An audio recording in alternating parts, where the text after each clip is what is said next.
अग्ने व्रतपते व्रतं चरिष्यामि तच्छकेयं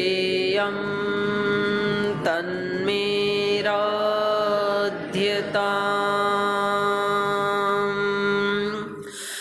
इदमहमनृतात् सत्यमुपैमि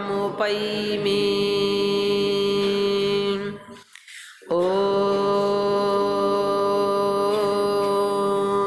सहनाववतु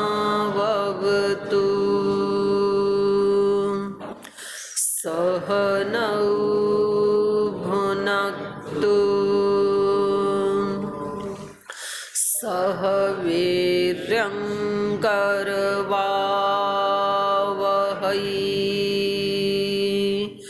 तेजस्विनावधीतमस्तु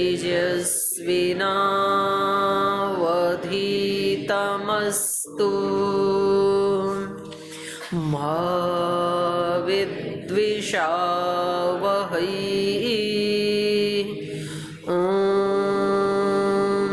शांति शांति शांति। वाल्मीकि रामायण की किष्किंधा कांड का 11वां सर्ग पढ़ रहे थे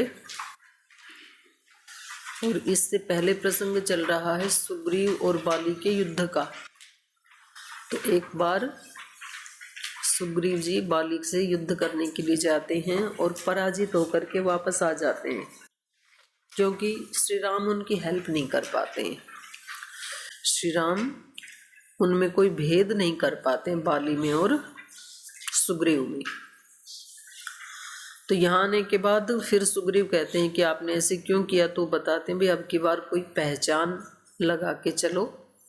तो उनके गले में एक फूलों की माला डाल देते हैं लक्ष्मण जी और वो कहते हैं अभी आप जाकर के उनको ललकारो, इस बार हम आपकी अवश्य सहायता करेंगे। तो वो जाकर के उनको फिर से आह्वान करते हैं बाली को और इस बार इनकी आवाज में कुछ अलग तरह का एक नाद है, एक ध्वनि में कुछ पृथकता दिखाई दे रही है। तो ये इनकी जो पत्नी है तारा, वो बहुत विदुषी बहन है, योगिनी बहन है, तो उनको तो ये समझ में आ जाता है। तो वो उनको रोकने की कोशिश करती हैं कि अभी अभी तो सुग्रीव आपसे पराजित होके गया था और एकदम से वापस आके पुनः आपको ललकार रहा है युद्ध के लिए, और वो भी इन रात के समय। और इनकी जो ध्वनि है उसमें भी कुछ तो मेरे को अंतर दिखाई दे रहा है, क्योंकि हारा हुआ व्यक्ति तो ऐसी ध्वनि में तो नहीं ललकारता है। तो मुझे कुछ तो इसमें गड़बड़ लग रही है, तो आप मत जाओ। खैर पहले भी इन्होंने काफी समझाया था इनको कि आप उनके साथ वैर मोल मत लो, और आपका भाई ही है, मैं तो कहती हूँ उनको युवराज बना लो। तो ये एक काफी लंबा चौड़ा इनको उपदेश देती हैं, लेकिन इनको समझ में आता नहीं है। और बस यही कारण है व्यक्ति के, कितना भी बलवान व्यक्ति क्यों ना हो, उसकी पराजय का, उसकी हार का, अपयश का और उसके पतन का एक ही कारण होता है, जब हम संगठित नहीं होते। जैसे भारत की भी बात करें ना, तो जो विश्व गुरु था तो वो अभी इतना नीचे कैसे चला गया, 100 गुना नीचे। हमारे 100 रुपये अमेरिका का $1, तो 100 गुना का अंतर कैसे हो गया, संगठित न होने के कारण।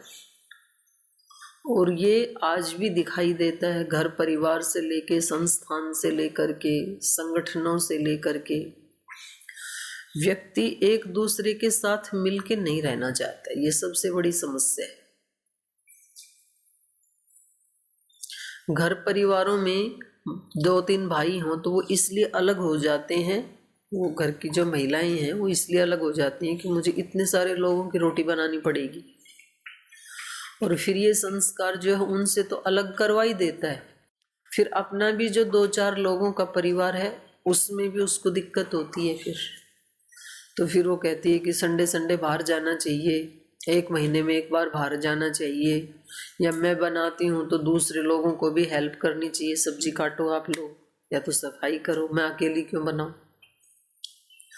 ये जो एक तो प्रमाद की और एक संगठित न होने की, अपने ही लोगों के साथ वैर रखने का ये बहुत बड़ा दुष्परिणाम होता है।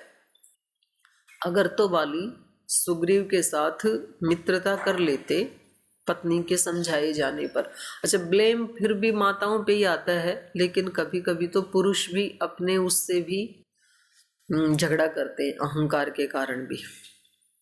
लेकिन यहाँ तो जो बहन है, जो महिला है तारा, वो तो बहुत उनको समझाती है कि श्री राम से, वो राम की भक्त है, श्री राम से वैर मोल नहीं लेना चाहिए, और अपने भाई से तो वैर बिल्कुल नहीं करना चाहिए आपको। तो उसको समझ में नहीं आता है, लेकिन उल्टा वो उनकी भर्त्सना करते हैं। वो कह रहे हैं कि आपको दिखाई नहीं दे रहा, वो मुझे ललकार रहा है, आप रोक रही हैं, आप प्रीति की बात कर रही हैं, उससे कैसे मैं प्रीति कर सकता हूँ। और कोई मेरे को युद्ध में ललकारे, मैं कितना बलवान हूँ, और मैं उसको चैलेंज को स्वीकार ना करूँ, ये हो सकता है? तो फिर तो मेरा धिक्कार है, मेरा बलवान होना। यहाँ पर थोड़ा जो पूज्य गुरुदेव कहते हैं ना, विवेक पूर्ण, भाई दूसरा कोई शत्रु ललकारे तब तो चैलेंज को स्वीकार करना चाहिए, पर कोई अपने घर का ही व्यक्ति यदि उसका दिमाग घूम रहा है तो फिर व्यक्ति को उदासीन होना चाहिए, फिर झगड़ा नहीं करना चाहिए। एक व्यक्ति भी अगर बैक गियर लगा लेता है तो झगड़ा टल जाता है। फिर दोनों यदि आमने सामने, फिर तो टक्कर होगी, फिर तो एक्सीडेंट होगा ही। तो खैर, और उनको थोड़ा सा ये भी विश्वास है कि श्री राम धर्मज्ञ हैं, वो मुझे क्यों मारेंगे, मैंने तो उनका कोई नुकसान किया नहीं, तो मेरा अहित क्यों करेंगे, ये भी इनको विश्वास है बाली को। तो पत्नी रोकना चाहती है, लेकिन वो उसको वापस भेज देते हैं, वो उनके पीछे पीछे आती है। निवर्तस्व सहस्त्री भी कथम भूय अनुगच्छति, क्यों मेरे पीछे पीछे आ रही हो आप वापस लौट जाओ। सौहृदम दर्शितम तारे मई भक्ति कृता त्वया, आपने अपना प्रेम प्रीति दिखा दी मेरे प्रति, जो आपकी भक्ति है, मेरे प्रति जो आपके कर्तव्य हैं, वो देख लिया मैंने, अब आप वापस जाओ। जो उनके साथ साथ और भी महिलाएं आ रही थी, तो आप इन सब के साथ वापस लौट जाओ, पर्याप्त, आपने अपना धर्म निभा लिया। प्रत्योत्सामी अहम गत्वा सुग्रीवम जहि संभ्रमम दर्पमात्रम विनेष्यामि न च प्राणैर्विमोक्षते, और मैं भी केवल उसको वहां से खदेड़ के आऊंगा, ये भी आश्वासन है। क्योंकि इसको लग रहा था ना कि अब ये दोनों का युद्ध होगा और श्री राम इसको मार देंगे, फिर तारा को ऐसे लग रहा था, तो इन्होंने कहा मैं युद्ध करूंगा ही नहीं। प्रत्योत्स्यामि अहम गत्वा सुग्रीवम जहि संभ्रमम दर्प मात्रम विनेष्यामि, मैं उसका केवल दर्प मात्र दूर करूंगा, न च प्राणैर विमोक्षते, प्राणों से रहित नहीं करूंगा, उसको मारूंगा नहीं मैं। इसको तो ये था ना कि मेरे को तो पराजित कर ही नहीं सकता कभी भी, और मैं उसको पराजित भी कर सकता हूँ और मार भी सकता हूँ, लेकिन मैं मारूंगा नहीं। जी, प्रत्योत्स्यामी मतलब तुम विचलित मत हो, वो प्रति ही है, प्रत्योत्स्यामी ही है, आप में क्या है, प्रत्योत्स्यामी ही तो है, प्रत्योत्स्यामी अहम, प्रति नहीं है, नहीं ठीक है ये। तो आगे पढ़ते हैं फिर, है ना। ततः स्वस्त्ययनं कृत्वा मन्त्रविद्विजयैक्षणी अन्तःपुरं सहस्त्रिभिः प्रविष्टा शोकमोहिता, प्रविष्टायां तु तारायां सहस्त्रिभिः स्वमालयं नगरान्निर्ययौ क्रुद्धौ महासर्प इव स्वशन् सदर्शत ततः श्रीमान् सुग्रीवं दीप्ततेजसं गाढं परिदधे वासो बाली परमरोषणः। ततः स्वस्त्ययनं कृत्वा, तो उसने कहा ठीक, अब नहीं मान रहे हो तो आपका कल्याण हो। तो ये हमने देखो रामायण में जब श्री राम वन में जा रहे हैं तो माता कौशल्या ने भी स्वस्ति वाचन करके उनको विदा किया, और अब ये भी मान नहीं रहे हैं तो तारा भी उनको स्वस्ति अयनम कृत्वा स्वस्ति वाचन करके भेज रही हैं कि आपका हित हो, भगवान आपको स्वस्थ रखे, प्रसन्न रखे, विजयी बनाए। तो इससे भी पता लग रहा है कि जो इनको सुग्रीव को, हनुमान जी को, बाली को वानर समझते हैं, तो वानर तो स्वस्ति वाचन नहीं कर सकते। इससे पहले भी आया, श्री राम जब लक्ष्मण जी को बताते हैं हनुमान जी के बारे में कि जरूर इन्होंने व्याकरण पढ़ा होगा, ये वैयाकरण होंगे, क्योंकि अभी तक इन्होंने जो भी बातें कही उनमें एक भी त्रुटि नहीं की इन्होंने। तो उससे भी पता लग रहा था कि ये वानर जाति है, लेकिन कोई बंदर नहीं है, क्योंकि बंदर तो कभी भी वैयाकरण नहीं हो सकता है। और यहाँ तारा भी जब स्वस्ति वाचन कर रही हैं तो इसका मतलब ये व्याकरण पढ़ी हुई हैं, संस्कृत जानती हैं, योग जानती हैं, योगिनी हैं। ततः स्वस्त्ययनम कृत्वा मंत्रवित् विजयैषिणी, और यहाँ मंत्रवित् ये भी विशेषण दिया। मंत्रवित् है, मंत्र को जानने वाली है। जानने वाली मतलब केवल उच्चारण करने वाली नहीं। मंत्र को मंत्र क्यों कहते हैं? हाँ, वो भी एक अर्थ है, मननात् त्रायते, वो भी है। और मत्री गुप्त परिभाषणे, धातु से जब बनेगा तो गुप्त परिभाषण को भी जानने वाली है। ये जो बात कही जा रही है उसकी तह में जाके उसको भी जानने वाली है। मंत्र को मंत्र इसलिए कहते हैं कि उस मंत्र का जो रहस्य है, जो विद्या है, उसको या तो ईश्वर जानता है उसकी विद्या को, और या तो जिसने उसका साक्षात्कार किया वो जानता है। और वो फिर उस ज्ञान को जो इस समय मंत्र का अनुष्ठान कर रहा है उसको गुप्त रूप से ही उसके अर्थ को अभिव्यक्त करता है उस व्यक्ति के सामने, तो दूसरे को पता नहीं लगेगा। तो इसलिए कहा जाता है कि गुरु मंत्र कान में दिया जाता है, उसको सबके सामने नहीं कहा जाता। उसका यही रहस्य है, क्योंकि वो क्या है, गुप्त परिभाषण है। वो ऐसे समूह में सुनाने योग्य नहीं है, उसको मंत्र कहते हैं। क्योंकि जो उसका पात्र है उसी को सुनाया जा सकता है वो, और उसी को सुनता है वो, दूसरे को सुनेगा भी नहीं।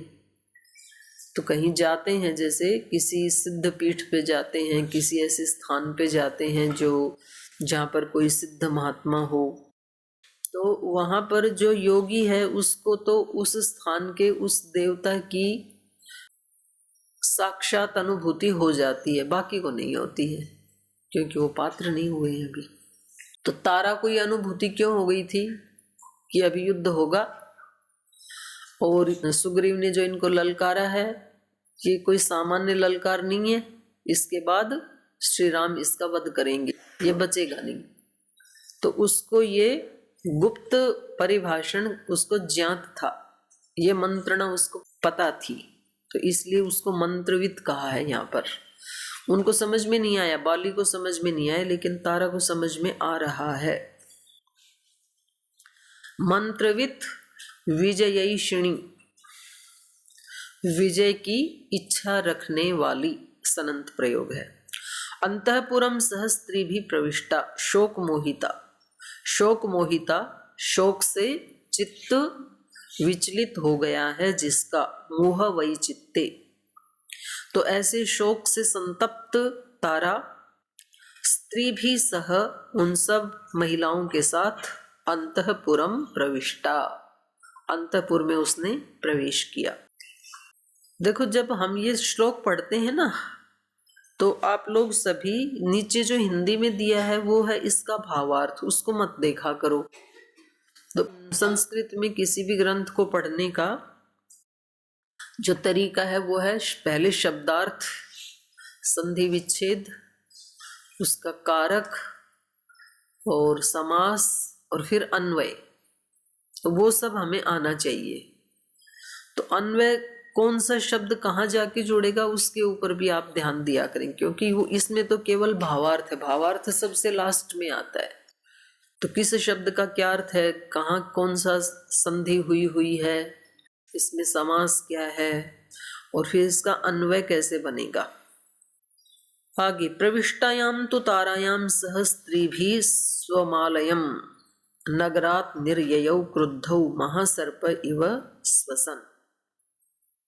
सह स्त्रीभिः तारायाम तो प्रविष्टायाम स्वम आलयम, अपने ही भवन में, अपने ही महल में सब स्त्रियों सहित तारा के प्रविष्ट किए जाने पर, उसके अंदर पहुंच जाने पर, नगरात निर्ययौ क्रुद्धौ महासर्प इव स्वसन, महासर्प स्वसन इव, किसी खूंखार भयानक सर्प की तरह फूंकार भरता हुआ।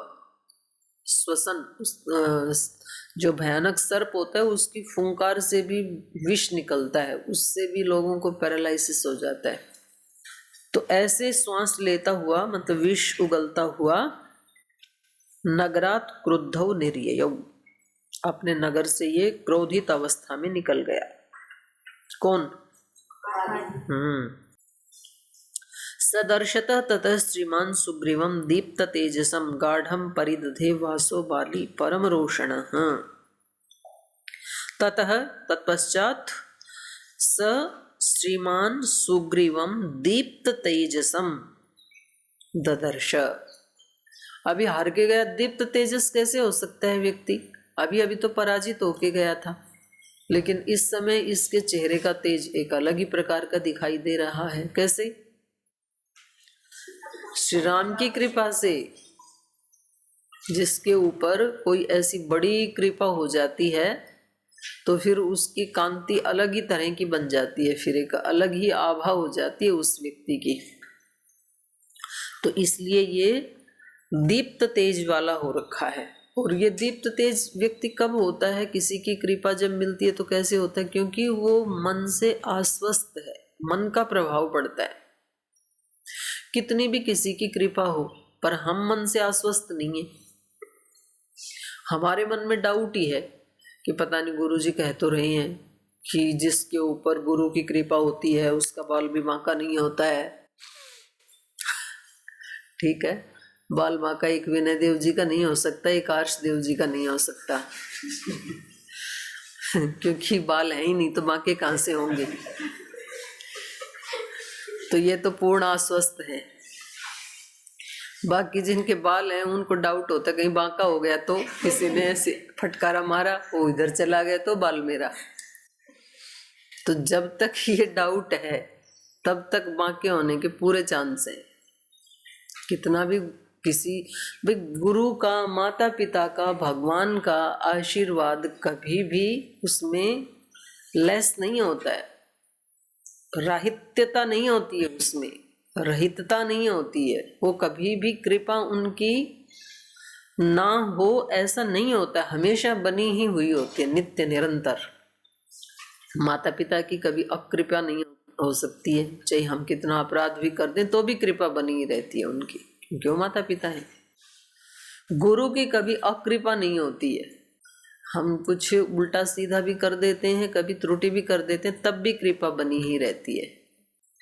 और यहाँ तक कि माता तो जब पिटाई करती है तब भी कृपा बनी ही रहती है। बच्चा तो रोता है, उसको लगता है कि मेरी पिटाई कर रही है माँ, लेकिन माँ को पता है इसका हित इसी में है, तो तब भी कृपा तब भी बनी हुई है, मन में अहित की भावना तब भी नहीं होती। भगवान की कृपा सदा ही हम सब के ऊपर बनी हुई है, हम सब पे क्या, सब प्राणी मात्र पे बनी हुई है, लेकिन फिर भी हम उसका अनुभव क्यों नहीं करते?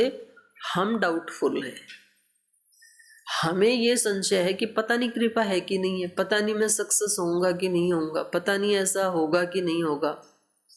तो वो जो हमारा डाउट है वो फिर आवरण बनता है, और वो आवरण उस तेज को रोक के रखता है। तो इसलिए हम दीप्त तेजसम नहीं हो पाते आवरण के कारण, वो उस तेज को आने ही नहीं देता है भगवान के भार्ग को। भर्गो देवस्य धीमहि बोलते तो हैं, लेकिन वास्तव में भर्ग को धारण करते नहीं हैं। भर्ग तो धारण तब होवे जब आवरण फटे, और आवरण जब तक है तो वो भर्ग की अनुभूति नहीं होती है। आवरण हट गया तो व्यक्ति पूर्ण निश्चिंत हो जाएगा कि मेरे लिए जो कुछ भी होगा शुभ ही होगा, कल्याण ही होगा मेरे लिए। सांसारिक दृष्टि से जो अच्छा नहीं भी लग रहा, उस स्थिति में भी भगवान मेरा कल्याण ही करेंगे। अनन्य विश्वास, अनन्य श्रद्धा। तो यहाँ सुग्रीव के मन में इस समय श्री राम के प्रति अनन्य विश्वास है, अनन्य श्रद्धा है। तो इसलिए दीप तेज, आवरण हट गया शंका वाला, शंका का, शोक का, अज्ञान का, अविद्या का, संशय का। ये आवरण उस कृपा को रोके रखते हैं। वहां भी आता है ना योग दर्शन में, कैवल्यपाद में, क्षेत्रिकवत एक उदाहरण आता है ना वहां पे।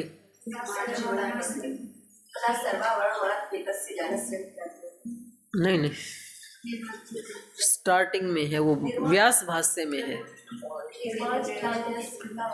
निर्माण चित्ताने वाले व्यास भाष्य में है कि जब कोई एक किसान, क्योंकि वहां पर ये प्रश्न उठता है कि जो योगी है वो अपने संकल्प मात्र से ही अनेक अनेक शरीरों का, चित्तों का उत्पत्ति कर लेता है।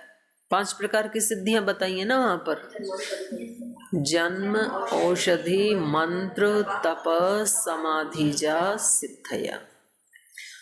तो जन्म से ही सिद्धि किनको होती है?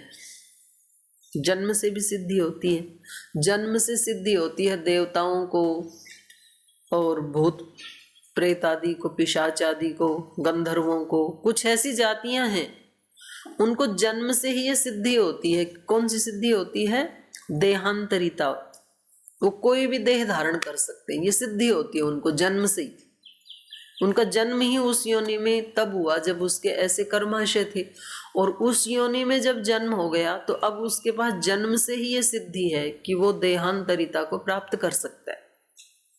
देवता कोई भी देह धारण कर सकते हैं, भूत प्रेत कोई भी देह धारण कर सकते हैं, गंधर्व कोई भी देह धारण कर सकते हैं, मनुष्य की भी कर सकते हैं, पशु की भी, पक्षी की भी, कबूतर की भी, सर्प की भी, बिल्ली की भी, किसी की भी देह को वो धारण कर सकते हैं। तो फिर वहां पर प्रश्न उठा कि ऐसे कैसे कर सकते हैं एकदम से? भाई कोई दूसरा शरीर धारण करने के लिए कम से कम 9-10 महीने चाहिए ना। किसी देवता को किसी मनुष्य का रूप धारण करना है तो टाइम तो चाहिए। एकदम से ऐसे झट से कैसे सामने प्रकट हो जाते, कैसे धारण कर लेते हैं? तो वहां पर उन्होंने बताया प्रकृत्यापुरात, प्रकृति के अनुप्रवेश से प्रकृति तुरंत अनुप्रवेश कर जाती उस शरीर और इंद्रियों को बनाने में। तो फिर वहां पर उदाहरण दिए, ये ऐसे कैसे हो जाता है? तो वहां पर फिर बताया कि जैसे किसान है ना, अस्मिता मात्र तो होगा, पर अस्मिता मात्र से कैसे हो जाता है? अस्मिता मात्र का मतलब है वहां पर कि पंचभूत तक आने की आवश्यकता नहीं है। जो मूल प्रकृति है, उसके बाद महतत्व, और उसके बाद अहंकार, और अहंकार के साथ ही जुड़ा हुआ है अस्मिता तत्व।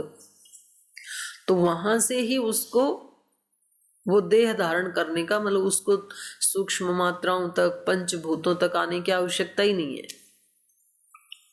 तो प्रश्न उठता कैसे? तो फिर उन्होंने एक उदाहरण से समझाया कि देखो, किसी किसान को एक क्यारी में पानी देना है और उसके बाद दूसरी में, तीसरी, चौथी, पांचवी, पूरे खेत में पानी देना है। तो वो ऐसे अंजुली में जल भर भर के एक एक पौधे के पास नहीं ले जाता है। बस वो जो प्रतिबंध था दूसरी क्यारी में जाने का, पानी का जो प्रतिबंध था, जो वो दीवार लगाई थी, मेढ़ लगाई थी, उसको हटा देता है, पानी अपने आप ही चला जाता है।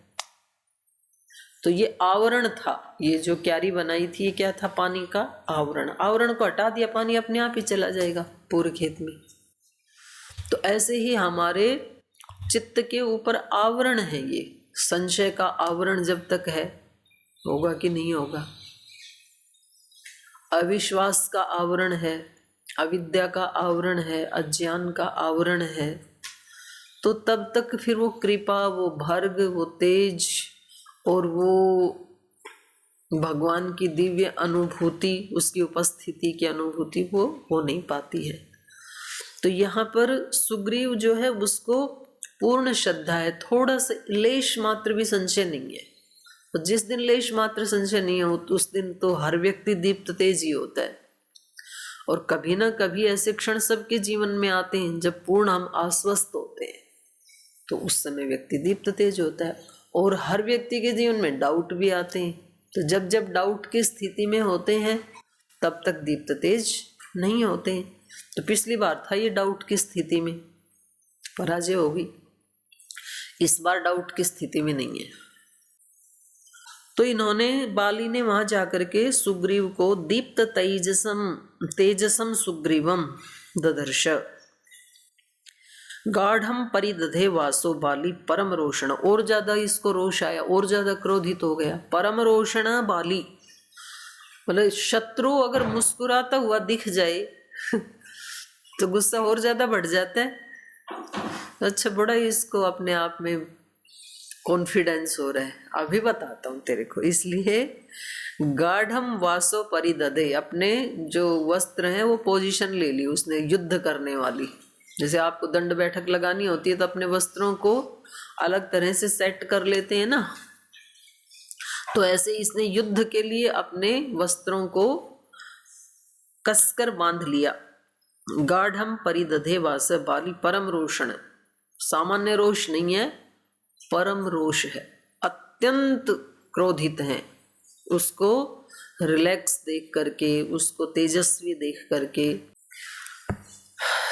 बाली गाढ़ संवीतो मुष्टिम उद्यम्य वीर्यवान सुग्रीवमेवाभिमुखो ययौ योद्धुं कृतक्षणः सृष्टमुष्टिं समुद्यम्य संरब्धतरमागतः सुग्रीवोऽपि तमुद्दिश्य बालिनं हेममालिनं तौ भीमबलविक्रान्तौ सुपर्ण प्रवृद्धौ घोरवपुषौ चन्द्रसूर्यविवाम्बरे मुष्टिभिर्जानुभीर्पद्भिर्बाहुभिश्च पुनः पुनः तयोर्युद्धम् अभूद्घोरं वृत्रवासवयोरिव हीयमानं मथोपश्य सुग्रीवं वानरेश्वरं प्रेक्षमाणं विशश्चैव राघवः स मुहुर्मुहुः ततो रामो महातेजा आर्तं दृष्ट्वा हरीश्वरं शरं धनुषि संधाय चापं पूरयमास च। स बाली गाढ़ संवीतो, तो इसके बाद जो बाली है वो गाढ़ संवीत, अपने वस्त्र आदि कसकर उसे बांध लिए, कमर कस ली, और वीर्यवान मुष्टिम उद्यम्य, और वो जो पराक्रमी बाली हैं उसने उनकी तरफ मुट्ठी बांध के घुसा ताना सुग्रीव की तरफ। सुग्रीवम एव अभिमुखो ययौ, सुग्रीव की तरफ, सुग्रीव के अभिमुख होकर के उसकी तरफ मुष्टि बांध करके, घुसा तान करके, ययौ दौड़ा। योद्धुम कृतक्षण, वो जो पराक्रमी बाली है सुग्रीव की तरफ युद्ध करने की इच्छा से और अपने आप को पूरा तैयार करके घुसा तान के दौड़ा।